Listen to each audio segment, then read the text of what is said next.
Welcome back to R V tailoring and Aari embroidery. ನಿನ್ನೆ ವಿಡಿಯೋದಲ್ಲಿ ನಾನು ಸ್ಲೀವ್ಸ್ ಮೆಜರ್ಮೆಂಟ್ ಹೇಗೆ ತಗೊಳ್ಳೋದು ಅಂತ ತೋರಿಸ್ಕೊಟ್ಟಿದ್ದೆ. ಇವತ್ತಿನ ವಿಡಿಯೋದಲ್ಲಿ ನಾನು ಬೋಟ್ ನೆಕ್ ಕಟಿಂಗನ್ನು ಮಾಡ್ತಿದ್ದೀನಿ. ಜೊತೆಗೆ ಸ್ಕ್ಯಾಲಪ್ ಡಿಸೈನ್ ಇರುತ್ತೆ. ಸ್ಕ್ಯಾಲಪ್ ಡಿಸೈನಲ್ಲಿ ನಾನು ಈಗ ಫ್ರಂಟ್ ಸ್ಕ್ಯಾಲಪ್ ಡಿಸೈನನ್ನು ನೆಕ್ಸ್ಟ್ ವಿಡಿಯೋದಲ್ಲಿ ತೋರಿಸ್ಕೊಡ್ತೀನಿ. ಇವತ್ತು ಬ್ಯಾಕ್ ಪಾರ್ಟನ್ನು ತೋರಿಸ್ಕೊಡ್ತಿದ್ದೀನಿ, ಯಾವ ರೀತಿ ಕಟಿಂಗ್ ಮಾಡೋದು. ಮತ್ತು 34, 35, 36 ಇದೆ ಸುತ್ತಳತೆಗೆ ಯಾವೆಲ್ಲ ರೀತಿ ನಾವು ಚೇಂಜಸ್ ಮಾಡ್ಕೋಬೇಕಾ, ಇಲ್ಲ 3 ಅಳತೆಗೂ ಒಂದೇ ರೀತಿ ನಮಗೆ ಅಳತೆ ಸಾಕಾಗತ್ತಾ ಅನ್ನೋದ್ರ ಮೇಲೆ ಈ ವಿಡಿಯೋನ ಮಾಡ್ತಿದ್ದೀನಿ. ಆದಷ್ಟು ವಿಡಿಯೋನ ಕೊನೆವರೆಗೂ ನೋಡಿ ಅಂತ ಹೇಳ್ತಾ ಬನ್ನಿ. ಆಗಿದ್ರೆ ಈಗ ನೋಡೋಣ. ಈಗ ಇಲ್ಲಿ ನೋಡ್ಬೋದು 36 ಎದೆ ಸುತ್ತಳತೆ. ನಾನು ಹೇಳ್ದಂಗೆ 9 ಇಂಚು ರೆಡಿ ಇರುತ್ತೆ. ಇಲ್ಲಿ ಒಂದು ಗೆರೆಯನ್ನು ಹಾಕ್ಕೊಳ್ಳೋಣ. ಜೊತೆಗೆ ಲೆಂತ್ ಬಂದು ನಮಗೆ ರೆಡಿ 15 ಇಂಚಿದೆ ನೋಡಿ. ರೆಡಿ 15 ಇಂಚಿದೆ. ನಮ್ಗೆ 1/2 ಇಂಚು ನಾನು ಒಂದು ಎಕ್ಸ್ಟ್ರಾ ಇಟ್ಕೋತಾ ಇದ್ದೀನಿ. ಯಾಕೆ ಅಂದರೆ ಮೇಲೆ ಹೋಗುತ್ತೆ ಸ್ಟಿಚಿಂಗು, ಕೆಳಗೆ ಹೋಗುತ್ತೆ, ಅದಕ್ಕೋಸ್ಕರ ಅಷ್ಟನ್ನು ಇಟ್ಕೊಂಡಿದ್ದೀನಿ. ಇಲ್ಲಿ ನಮಗೆ ಶೋಲ್ಡರ್ ಬಂದು 7.5 ಇಂಚಿಗೆ ಇಟ್ಕೋಬೇಕು. 7.5 ಇಂಚಿಗೆ ನಾನು ಇಲ್ಲಿ ಶೋಲ್ಡರನ್ನು ಇಟ್ಕೋತಿದ್ದೀನಿ. ಜೊತೆಗೆ 1/2 ಇಂಚನ್ನು ಕಡಿಮೆ ಮಾಡಿ ಇಲ್ಲಿ ನಾನು 7 ಇಂಚ್ಗೆ ಇದನ್ನು ಇಟ್ಕೋತಿದ್ದೀನಿ. 7 ಇಂಚ್ಗೆ ಇಟ್ಟರೆ ಸಾಕಾಗತ್ತೆ. ಈಗ ನೋಡಿ, ಈಗ ಸ್ಟ್ರೈಟಾಗಿ ಒಂದು ಗೆರೆಯನ್ನು ಹಾಕ್ಕೊಳ್ಳೋಣ. ಕಾಣಿಸ್ತಿದೆಯಾ? ಸ್ಟ್ರೈಟಾಗಿ ಒಂದು ಗೆರೆಯನ್ನು ಹಾಕ್ಕೊಳ್ಳೋಣ.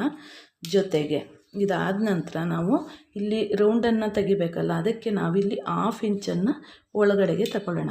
ಫಸ್ಟ್ ಕಂಪಲ್ಸರಿಯಾಗಿ ಈ ರೀತಿ ನಾವು ಮಾಡ್ಕೋಬೇಕಾಗತ್ತೆ. ಈಗ ನೋಡಿ, ಇಲ್ಲಿಂದ ಕ್ರಾಸಾಗಿ ಇಲ್ಲಿವರೆಗೂ ಒಂದು ಗೆರೆಯನ್ನು ಹಾಕ್ಕೋಬೇಕು.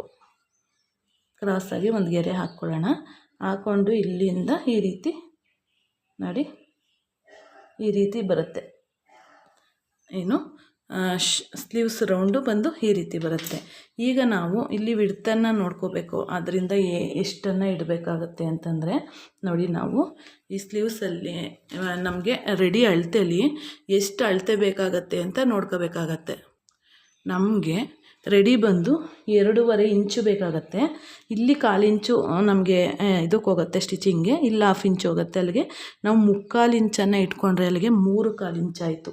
ನಾವು ಇಲ್ಲಿ 3/4 ಇಂಚನ್ನು ಇಟ್ಕೊಳ್ಳೋಣ. ಮಾರ್ಜಿನ್ ಸಮೇತವಾಗಿ 3/4 ಇಂಚನ್ನು ಇಲ್ಲಿ ಇಟ್ಕೊಂಡ್ರೆ ನೋಡಿ, ಇಲ್ಲಿ ನಮಗೆ ಉಳ್ಕೊಳ್ಳುವಂಥದ್ದು ಎಷ್ಟು 3.5 ಇಂಚು ಉಳ್ಕೊಳ್ಳುತ್ತೆ.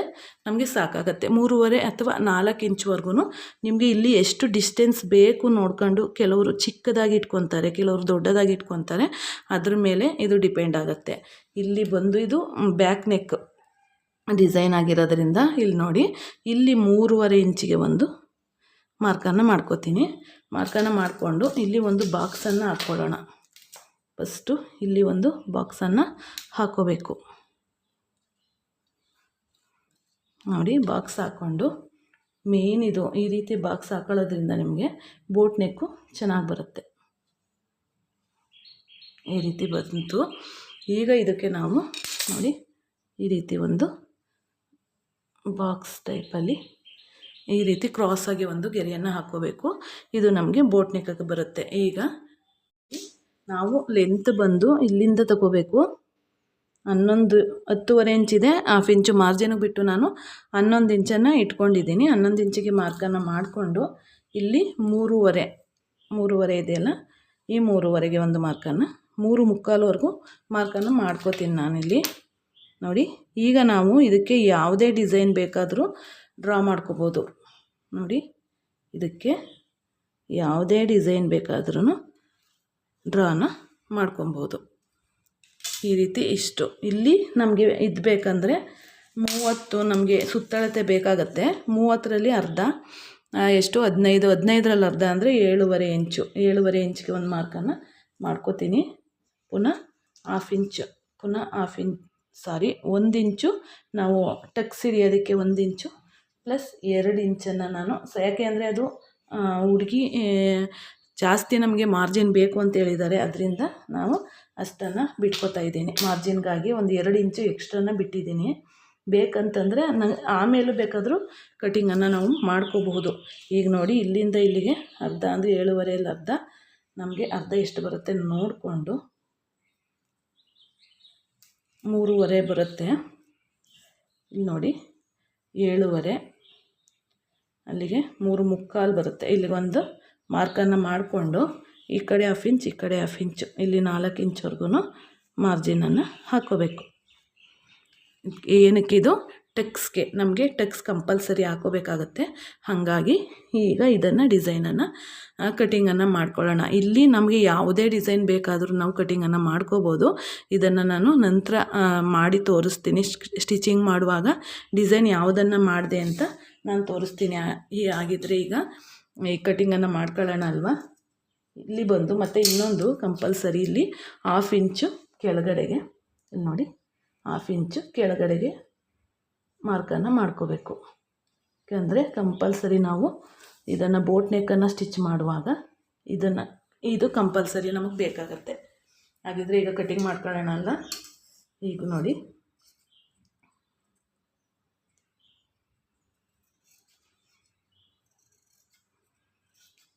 ಈ ರೀತಿ ಕಟ್ ಮಾಡಿಕೊಂಡು ಇಲ್ಲಿ ಕ್ರಾಸಾಗಿ ನೋಡಿ ಈ ರೀತಿ ಮಾಡ್ಕೊಳ್ಳೋಣ. ಈಗ ಇದಾಯ್ತಲ್ವ. ಈಗ ನಾವು ಫ್ರಂಟನ್ನು ಕಟಿಂಗ್ ಮಾಡುವಾಗ ಇದಿಷ್ಟನ್ನು ಮಾರ್ಕ್ ಮಾಡ್ಕೊಂಬಿಟ್ಟು ತೆಗೆದುಬಿಡೋಣ ಅಲ್ವಾ. ನೋಡಿ ಫಸ್ಟು ಸೇಮ್ ಅಳತೆ ಎಲ್ಲ ಸೇಮೇ ಇರುತ್ತೆ, ಆದರೆ ಮುಂದೆ ಪೀಸು ಹಿಂದೆಗಿಂತ 1.5 ಇಂಚು ಎಕ್ಸ್ಟ್ರಾ ಇರುತ್ತೆ. ಯಾಕೆ ಅಂದರೆ ಮಾರ್ಜಿನ್ಗೆಲ್ಲ ಹೋಗುತ್ತೆ ನೋಡಿ. ಹಾಗಾಗಿ ಇಲ್ಲಿ ನೋಡಿ ಫಸ್ಟು ಲೆಂತನ್ನು ತಗೊಂಡ್ಬಿಡೋಣ. ಇಲ್ಲಿಂದ 15.5 ಇದೆ, 16.5, 17 ಕರೆಕ್ಟಾಗಿದೆ. ಇಷ್ಟು ತಗೊಂಡು ಇಲ್ಲಿ ಎಲ್ಲೆಲ್ಲಿ ಮಾರ್ಕಿಂಗ್ ಬರುತ್ತೋ ಅಲ್ಲಿ ನಾವು ಮಾರ್ಕಿಂಗನ್ನು ಮಾಡ್ಕೋಬೇಕಾಗತ್ತೆ. ಇಷ್ಟು ನಮಗೆ ಬೋಟ್ ನೆಕ್ಕಲ್ಲಿ 34, 35, 36 ಎದೆ ಸುತ್ತಳತೆಯವರೆಗೆ ಇಷ್ಟು ಮೆಸರ್ಮೆಂಟನ್ನು ನಾವು ತಗೊಳ್ಳುವಂಥದ್ದು. 3 ಅಳತೆಗೂ ನಿಮಗೆ ಅಳತೆ ಗೊತ್ತಿಲ್ಲ ಅಂತಂದರೆ, ಮತ್ತು ಇನ್ನೊಂದು ಏನಂದರೆ ನೀವು ಕಸ್ಟಮರ್ ಹತ್ರ ಫುಲ್ಲು ಅವ್ರ ಶೋಲ್ಡರ್ನ ಅಳತೆ ತೆಗೆದು ಐ ನೆಕ್ ಆಗ್ಬೋದು, ಕಾಲರ್ ನೆಕ್ ಆಗಬಹುದು, ಬೋಟ್ ನೆಕ್ ಆಗ್ಬೋದು, ನಮ್ಮ ನಾರ್ಮಲ್ ಅಳತೆ ತೆಗಿಯೋಂಗಿಲ್ಲ. ನಾವು ಇಷ್ಟು ಅಳತೆಗೆ ನಾವಿಲ್ಲಿ 2 ಇಂಚ್ ತೆಗಿತೀವಿ, ಇದರಲ್ಲಿ 3.5, 4ವರೆಗೂ ತೆಗಿತೀವಿ. ನೀವು ಶೋಲ್ಡರ್ ಡ್ರಾಪ್ ಆಗಲ್ವ ಅಂತ ಕೇಳ್ಬೋದು. ಖಂಡಿತ ಆಗೋದಿಲ್ಲ. ಅದಕ್ಕೋಸ್ಕರ ನಾವು ಇದಕ್ಕೆ ಏನು ಮಾಡ್ತೀವಿ, ಅದಕ್ಕೆ ಬೇರೆ ರೀತಿ ಇರುತ್ತೆ, ಇದಕ್ಕೆ ಬೇರೆ ಇರುತ್ತೆ. ಇದು ಫುಲ್ಲು ಕಸ್ಟಮರ್ ಹತ್ರ ನೀವು ಫುಲ್ಲು ಶೋಲ್ಡರ್ನ ಅಳತೆ ತೆಗೆದು ಅದರಲ್ಲಿ ಅರ್ಧ ಬಂದಂಥದ್ದನ್ನ ಇಲ್ಲಿ ಇಡಬೇಕು. ಇಲ್ಲೇನಿಡ್ತೀರೋ ಅದು 1/2 ಇಂಚ್ ಬಿಟ್ಟು ಕೆಳಗಡೆ ಶೋಲ್ಡರ್ ಡೌನಿಂಗನ್ನು ಕೂಡ ಇಡಬೇಕಾಗತ್ತೆ. ನೀವು ಅಕಸ್ಮಾತ್ ಅವರು ಬಂದಿಲ್ಲ, ನಿಮಗೆ ಮಾಮೂಲಿ ನಾರ್ಮಲ್ ಬ್ಲೌಸನ್ನು ಕೊಟ್ಬಿಟ್ಟಿದ್ದಾರೆ, ಬೋಟ್ ನೆಕ್ ಹೊಲೀರಿ ಅಂತ ಹೇಳ್ತಿದ್ದಾರೆ ಅಂದರೆ ನೀವು ಇಷ್ಟು ಅಳತೆನ ಆರಾಮಾಗಿ ತಗೊಂಡು ಕಟ್ ಮಾಡ್ಬೋದು, ಯಾವುದೇ ಭಯ ಇಲ್ಲದಂತೆ ಅಂತ ಹೇಳ್ತಾ ಇಲ್ಲಿಗೆ ಈ ವಿಡಿಯೋನ ಮುಗಿಸ್ತಿದ್ದೀನಿ. 34, 35, 36 ಎದೆ ಸುತ್ತಳತೆಯವ್ರಿಗೆ ಇಷ್ಟು ಅಳತೆನ ತಗೋಬೋದು. ಇದು ಒಂದು ನಿಮಗೆ ಟಿಪ್ಸ್ ಅಂತಲೇ ಹೇಳ್ಬೋದು. ನೆಕ್ಸ್ಟ್ ವಿಡಿಯೋದಲ್ಲಿ ಸ್ಕ್ಯಾಲಪ್ ಡಿಸೈನ್ ಇರುತ್ತೆ, ಫ್ರಂಟ್ ನೆಕ್ಕು, ಅದನ್ನು ಮಿಸ್ ಮಾಡ್ಕೋಬೇಡಿ. ಇದ್ರ ಡಿಸೈನನ್ನು ನಾನು ಸ್ಟಿಚಿಂಗ್ ಮಾಡುವಾಗ ಕಟಿಂಗ್ ಮಾಡಿ ತೋರಿಸ್ತೀನಿ, ಆಯಿತಾ. ಹಾಗಿದ್ರೆ ಇಲ್ಲಿಗೆ ಈ ವಿಡಿಯೋನ ಮುಗಿಸೋಣ ಅಲ್ವಾ. ಧನ್ಯವಾದಗಳು friends. Thank you for watching. Thank you.